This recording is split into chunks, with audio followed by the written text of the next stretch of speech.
నందమూరి బాలకృష్ణ నటించినటువంటి ఆదిత్య 369 ఈ ఉగాదికి రిలీజ్ చేస్తున్నట్లు మనకైతే పోస్టర్ అయితే రిలీజ్ చేశారు.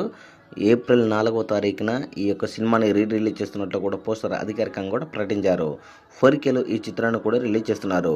అయితే గతంలో వచ్చినటువంటి ఈ యొక్క ఆదిత్య 369 చిత్రము ఎంత బ్లాక్ బాస్టర్ హిట్గా నిలిచిందో మనము చూసాము. ఆ టైంలో కూడా ఈ యొక్క చిత్రం బాక్స్ ఆఫీస్ దగ్గర కలెక్షన్లో ఊచకోత కొప్పించింది.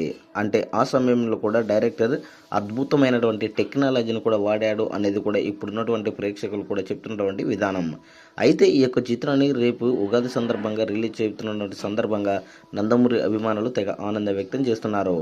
అయితే ఈ యొక్క ప్రీ రిలీజ్ని వచ్చేసి గ్రాండ్గా ఏప్రిల్ 4వ తారీఖున రిలీజ్ చేస్తుండడంతో ఈ యొక్క చిత్రము నందమూరి అభిమానులు ఇప్పుడే కూడా భారీగా తయారవుతున్నట్లు మనకైతే తెలుస్తుంది.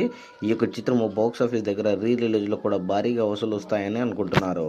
మొత్తానికైతే చూసుకుంటే బాలకృష్ణ నడిచినటువంటి ఆదిత్య 369 రిలీజ్ చేస్తుండడంతో నందమూరి అభిమానులు అయితే ఆనందం వ్యక్తం చేస్తున్నారు అనేది మనము స్పష్టంగా కూడా తెలుస్తుంది.